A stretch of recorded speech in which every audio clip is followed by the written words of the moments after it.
The internet is dominated by speculation about the price or value of the Pi network. Many people have speculated and some have dreamed about what the price should be.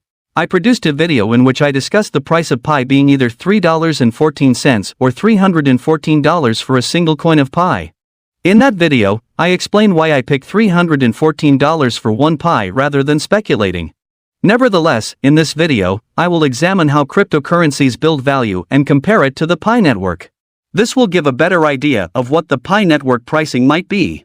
I'll also look at the indices that the network has been observing and using.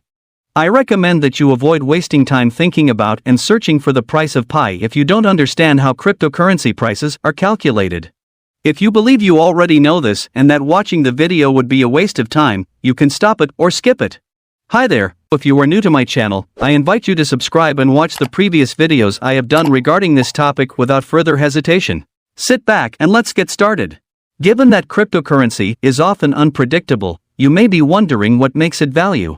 Cryptocurrencies are not typically supported by a central authority in the same way that fiat currencies or other government-sanctioned mediums of trade are. Government support may boost consumer confidence and the value of a currency and give a large spender and collector of the money. However, because cryptocurrencies are largely decentralized, their value is derived from various factors, including supply and demand, production costs, availability on exchanges, competition, governance, and regulations. The value of cryptocurrencies, like the value of everything else that people want, is determined by supply and demand. If demand grows faster than supply, the price rises. For example, if there is a shortage, grain and product prices rise. If demand remains constant, cryptocurrencies follow the same supply and demand principles. When demand exceeds supply, cryptocurrency increases its value. A cryptocurrency's supply method is always known. Each cryptocurrency discloses its token, minting and burning plans. Some cryptocurrencies have systems in place to burn old tokens in order to keep the circulating supply from becoming too high and delaying inflation. To burn a token, transfer it to an unrecoverable address on the blockchain. Each cryptocurrency has its own monetary policy. With each new block mined on the network, the Bitcoin supply grows by a predetermined amount. Ethereum pays a set reward for every block mined, but it also compensates for adding uncle blocks in the new block, which increases the blockchain's efficiency. As a result, the supply rise is not as predictable. Some cryptocurrency supplies are totally determined by the project team, which might choose to release additional tokens to the public or burn tokens to regulate the money supply. Demand might rise as a project becomes more well-known or as utility prices rise.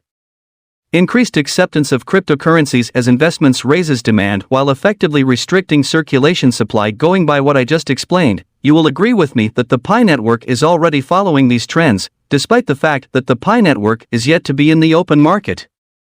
As we can tell, the acceptance of the Pi coin is yet to be quantified, but the followership is undoubtedly strong. Please don't confuse the two. I will explain. When it comes to followership or community acceptance, Pi network has a massively pioneer base of more than 35 million people actively mining. You can also break this down to the fan base. For instance, Pi network's official Twitter page has over 13 million followers, and the account was created in May 2019.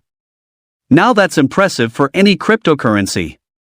If you look at that against the Bitcoin Twitter page that has 53 million followers, the page was created in August 2011, or Ethereum, which has 26 million followers since 2014. You will agree with me that the Pi network, considering that it is yet to be officially launched outside the Pi network circle, has massive followership that will influence the market price and value. You will have to also agree that despite the odds, the Pi network is growing fast with new registrations every day. This is a clear indication that both demand and supply are not in doubt. The demand is definitely high. Now, let's take a look at what actually determines the price of a cryptocurrency in relation to the Pi network. We will look carefully to see if the Pi network is actually following these steps and what sort of value will it bring in relation to price. As a coin's usefulness improves, so does its demand, which raises the coin's value. This is one of the primary reasons why major cryptocurrencies have gained in value in recent years. The Pi network has developed apps and marketplaces that will accept Pi as a medium of exchange or payment for products and services.